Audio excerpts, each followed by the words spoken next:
Hello student, তোমরা যারা ক্যালকাটা ইউনিভার্সিটির আন্ডারে ফিফথ সেমিস্টারের ছাত্রছাত্রী আছো এবং তোমাদের ইতিহাস সাবজেক্টে অনার্স আছে, তোমাদের জন্য আজকের ক্লাসটা খুবই গুরুত্বপূর্ণ।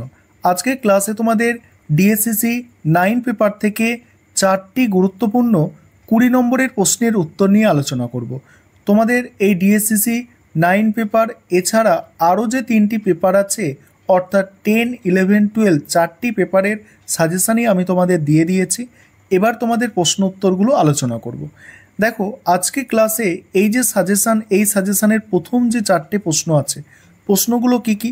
প্রথম প্রশ্ন হচ্ছে 1526 খ্রিস্টাব্দ থেকে 1556 খ্রিস্টাব্দ পর্যন্ত মুঘল আফগান দ্বন্দ্বের একটি সংক্ষিপ্ত বিবরণ দাও।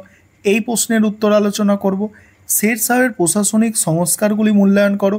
এই প্রশ্নের উত্তর আলোচনা করব। আকবরের রাজপুত নীতি সংক্ষেপে বিশ্লেষণ করো। এই প্রশ্নের উত্তর আলোচনা করব। এবং মুঘল যুগে কৃষি উৎপাদন ও কৃষি প্রযুক্তির ব্যবহারে আলোকপাত করো। এই প্রশ্নের, অর্থাৎ এই 4টে প্রশ্নের উত্তর তোমরা এবারে দেখে নাও। এবারে তোমরা গুরুত্বপূর্ণ 4টি 20 নম্বরের প্রশ্নের উত্তর দেখে নাও। প্রথম প্রশ্ন ছিল 1526 খ্রিস্টাব্দ থেকে 1556 খ্রিস্টাব্দ পর্যন্ত মুঘল আফগান দ্বন্দ্বের একটি সংক্ষিপ্ত বিবরণ দাও। এই প্রশ্নের উত্তরটা কিভাবে গুছিয়ে লিখবে দেখে নাও। দেখো, 1526 থেকে 1556 খ্রিস্টাব্দের মধ্যে মুঘল আফগান দ্বন্দ্ব ছিল প্রধানত দিল্লির ক্ষমতা দখলের জন্য দুই ভিন্ন শক্তির মধ্যে এক দীর্ঘস্থায়ী সংঘাত। এই সময়কালে মুঘল নেতা বাবর এবং তার পুত্র হুমায়ুনের সঙ্গে আফগান নেতা শের শাহ সুরি ও তার উত্তরসূরিদের ক্ষমতার লড়াই চলে। এবারে দেখো, এখানে পয়েন্ট করে আলোচনা করা হয়েছে মুঘল আফগান দ্বন্দ্বের পটভূমি, যেটা 1526 থেকে 1530 খ্রিস্টাব্দ। দেখো, 1526 খ্রিস্টাব্দে প্রথম পানিপথের যুদ্ধে বাবর ইব্রাহিম লোদিকে পরাজিত করে ভারতে মুঘল শাসনের সূচনা করে, কিন্তু আফগানরা সম্পূর্ণরূপে পরাজিত হয়নি। লোদি সাম্রাজ্যের পতনের পর আফগান সর্দাররা বিভিন্ন অঞ্চলে নিজেদের ক্ষমতা প্রতিষ্ঠা করে মুঘলদের বিরুদ্ধে প্রতিরোধ গড়ে তোলে। বাবরকে এই বিক্ষিপ্ত আফগান প্রতিরোধ মোকাবিলা করতে হয়। 1529 খ্রিস্টাব্দে ঘরঘরার যুদ্ধে বাবর আফগান সর্দারদের জোটকে পরাজিত করে, কিন্তু তাদের ক্ষমতা সম্পূর্ণরূপে ধ্বংস করতে পারেনি। এই সময় থেকেই মুঘল আফগান দ্বন্দ্বের সূত্রপাত হয়। তারপরে দেখো, হুমায়ুন ও শের শাহের মধ্যে সংঘাত। এইভাবে পয়েন্ট করে করে আলোচনা করা হয়েছে। তোমরা একটু দেখে নাও, আমি স্ক্রল করে যাচ্ছি, কারণ 4টে 20 নম্বরের প্রশ্ন একদম আলোচনা করে বলা কিন্তু একটা ক্লাসের মধ্যে সম্ভব নয়, সেটা অনেক সময় সাপেক্ষ। তারপর দ্বিতীয় পয়েন্ট যেটা আছে, দেখো, সুরি সাম্রাজ্যের শাসন ও মুঘলদের প্রত্যাবর্তন। দেখো, এইভাবে প্রশ্নের উত্তরগুলো তোমাদের জন্য রেডি করা হয়েছে। দেখো, আকবরের ক্ষমতা লাভ 1556 খ্রিস্টাব্দে, দেখে নাও, এবং শেষে উপসংহার। এইভাবে অ্যান্সারটা শেষ করা হলো প্রথম প্রশ্নে। তারপর দেখো, দ্বিতীয় প্রশ্ন যেটা আছে, শের শাহের প্রশাসনিক সংস্কার।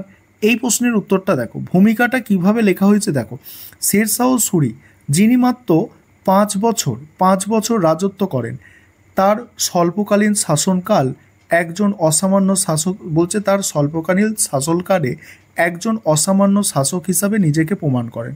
তিনি শুধু একজন দক্ষ যোদ্ধা ছিলেন না, বরং একজন দূরদর্শী প্রশাসকও ছিলেন। তার সংস্কারগুলি মুঘল সাম্রাজ্যের ভিত্তি স্থাপন করে এবং পরবর্তী শাসকদের জন্য এক আদর্শ দৃষ্টান্ত হয়ে ওঠে। প্রখ্যাত ঐতিহাসিক ডক্টর কানুগোর তার সম্পর্কে মন্তব্য করেছেন যে শের শাহ ভারতের ইতিহাসে এক নতুন দিগন্ত উন্মোচিত করেছিলেন। তিনি ছিলেন আধুনিক ভারতের একজন রূপকার, আর এই সংস্কারগুলির মাধ্যমেই তিনি সামরিক, ভূমি রাজস্ব, বিচার ও যোগাযোগ ব্যবস্থায় যুগান্তকারী পরিবর্তন আনে। দেখো, এই যে এই কোটেশানগুলো তোমরা যদি উত্তরের মধ্যে ব্যবহার করো, কয়েকজন এক দুজন ঐতিহাসিকের বক্তব্য তোমরা যদি উত্তরের মধ্যে ব্যবহার করতে পারো, তাহলে কিন্তু তোমাদের নম্বরটা একটু ভালো হয়। ঠিক আছে, এটা খেয়াল রাখবে। আর তাই তোমাদের জন্য একদম পারফেক্ট যেমন অনার্সের নোট হয় সেইভাবে তৈরি করা হয়েছে, একদম কোয়ালিটি মেনটেন করে। আরেকটা বিষয় তোমাদের এখানে বলে নিই, যে তোমাদের জন্য কিন্তু সম্পূর্ণ স্টাডি মেটেরিয়াল তৈরি করা হয়েছে। তোমরা যারা স্টাডি মেটেরিয়াল পারচেস করতে চাইছো হিস্ট্রি অনার্সের, তোমাদের 4টে পেপারেরই স্টাডি মেটেরিয়াল রেডি আছে। নিচে যে নম্বর দেখতে পাচ্ছ এই নম্বরে যোগাযোগ করে স্টাডি মেটেরিয়াল পারচেস করতে পারো। আর অ্যান্সারের কোয়ালিটি তোমাদের সামনে আছে, অনেকগুলো অ্যান্সার তোমরা ইউটিউবে পেয়ে যাবে সার্চ করলে, যে তোমাদের প্রত্যেকটা পেপারে কিভাবে নোটসগুলোকে সাজানো হয়েছে দেখে তোমরা সেক্ষেত্রে মানে সিদ্ধান্ত নিতে পারো যে স্টাডি মেটেরিয়াল পারচেস করা যাবে কি না। এবার দেখো শেরশাহের প্রশাসনিক সংস্কারের মূল্যায়ন, এখানে পয়েন্ট করে করে আলোচনা করা হয়েছে। এখানে দেখো ভূমি রাজস্ব ব্যবস্থা, ভূমি রাজস্ব ব্যবস্থা প্রথম পয়েন্ট করা হয়েছে।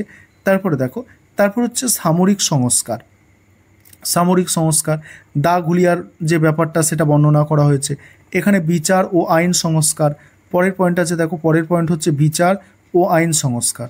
দেখো এই পয়েন্টটা দেখে নাও, বিচার ও আইন সংস্কার পয়েন্ট গ পয়েন্ট ছিল। তারপরে ঘ পয়েন্ট যোগাযোগ আর বাণিজ্য ব্যবস্থা, ঠিক আছে। যোগাযোগের ক্ষেত্রে জানো গ্যাংটক রোড তৈরি করেছিল, উপসংহার দিয়ে প্রশ্নের উত্তরটা শেষ করা হয়েছে, ঠিক আছে। তারপরে যে প্রশ্নটা আছে দেখো, আকবরের রাজপুত নীতি সংক্ষেপে বিশ্লেষণ করো। এই প্রশ্নের উত্তরটা এবার তোমরা দেখো, আকবরের রাজপুত নীতি। প্রথমে ইন্ট্রোডাকশন অর্থাৎ ভূমিকা দিয়ে শুরু করতে হবে, আর ভূমিকার মধ্যেই এমন কিছু লিখতে হবে যাতে যিনি পরীক্ষক আর কি এক্সামিনার খাতা দেখবেন তার যাতে দৃষ্টি আকর্ষণ করা যায়। দেখো, আকবর সিংহাসন আরোহণের পর উপলব্ধি করেন যে শুধুমাত্র সামরিক শক্তির ওপর নির্ভর করে ভারতের মতো বিশাল ও বৈচিত্র্যপূর্ণ দেশে একটি স্থিতিশীল সাম্রাজ্য গড়ে তোলা সম্ভব নয়। বিশেষ করে রাজপুতরা ছিলেন ভারতের এক শক্তিশালী যোদ্ধা জাতি, যারা স্থানীয় শাসনের ক্ষেত্রে অত্যন্ত প্রভাবশালী ছিলেন। তাদের ক্রমাগত বিরোধিতা মুঘল সাম্রাজ্যের স্থিতিশীলতা নষ্ট করতে পারে। তাই আকবর আগ্রাসী সামরিক নীতির পরিবর্তে বন্ধুত্ব, বিবাহ ও সম্মান প্রদর্শনের মাধ্যমে রাজপুতদের মন জয় করার এক নতুন নীতি গ্রহণ করে। আর এটি তার শাসনকালের একটি অন্যতম মৌলিক বৈশিষ্ট্য ছিল, যা মুঘল সাম্রাজ্যের বিস্তারে মানে স্থিতিশীলতা রক্ষায় গুরুত্বপূর্ণ ভূমিকা পালন করে। এবার আকবরের রাজপুত নীতির মূল দিক, সেখানে দেখো বন্ধুত্ব ও বোঝাপড়া মানে সম্পর্ক স্থাপন, একদম প্রত্যেকটা পয়েন্ট দেখো গুছিয়ে একদম লেখা। দেখো এখানে কি বলা হচ্ছে, আকবর সামরিক শক্তি প্রয়োগের পরিবর্তে শান্তিপূর্ণ সহাবস্থানের নীতি গ্রহণ করে। তিনি রাজপুত রাজাদের সঙ্গে ব্যক্তিগত ও রাজনৈতিক সম্পর্ক স্থাপন করে। 1562 খ্রিস্টাব্দে অম্বরের রাজা বিহারীমল স্বেচ্ছায় আকবরের বশ্যতা স্বীকার করেন এবং তার কন্যা যোধাবাইয়ের সঙ্গে আকবরের বিবাহ দেন। এইভাবে প্রশ্নের উত্তরগুলো কিন্তু রেডি করা হয়েছে, ঠিক আছে। দেখো এইভাবে প্রশ্নের উত্তর রেডি করা হয়েছে, এবং যেখানে কোটেশন দরকার আছে, যেমন এখানে ঐতিহাসিক ভিনসেন্ট স্মিথ কি বলেছেন, যে তার আকবর দ্য গ্রেট মুঘল গ্রন্থে বলেছে, আকবরের রাজপুত নীতি ছিল তার রাজনৈতিক বিচক্ষণতার এক উজ্জ্বল দৃষ্টান্ত। তিনি রাজপুতদের সাম্রাজ্যের স্তম্ভে পরিণত করেছিল, রাজপুতদের সাম্রাজ্যের স্তম্ভে পরিণত করেছিল। দেখো এইভাবে প্রশ্নের উত্তরগুলো কিন্তু রেডি করা হয়েছে। তোমরা দেখো খুব আমি ধীরে ধীরে স্ক্রল করে যাচ্ছি। আর তোমরা যারা ইউটিউবে আমাকে ফলো করো তোমরা জানো যে তোমরা মানে কিভাবে অ্যান্সারগুলো তো অনেকেই তোমাদের আপলোড করা হবে, তোমরা দেখো। আর তোমরা যারা একেবারে স্টাডি মেটেরিয়াল পারচেস করে নিয়ে পড়তে চাও তোমরা স্টাডি মেটেরিয়াল পারচেস করতে পারো। দেখো 4 নম্বর প্রশ্ন, মুঘল যুগে কৃষি উৎপাদন ও কৃষি প্রযুক্তির ব্যবহার। এটা দেখো প্রথমে ইন্ট্রোডাকশন অর্থাৎ ভূমিকা আছে, তারপরেই হচ্ছে দেখো কৃষি উৎপাদন ও প্রযুক্তি। এখানে প্রধান কৃষিজ উৎপাদন, দেখো এখানেও কোটেশন ব্যবহার করা হয়েছে। তারপরে বাণিজ্যিক ফসল ও বিস্তার, তারপরে সেচ ব্যবস্থার গুরুত্ব, ঠিক আছে, সেচ ব্যবস্থার গুরুত্ব। তারপরে আছে কৃষি প্রযুক্তির ব্যবহার, তারপরে কৃষকদের অবস্থা। এইভাবে পয়েন্ট পয়েন্ট করে আলোচনা করা হয়েছে এবং শেষে হচ্ছে উপসংহার।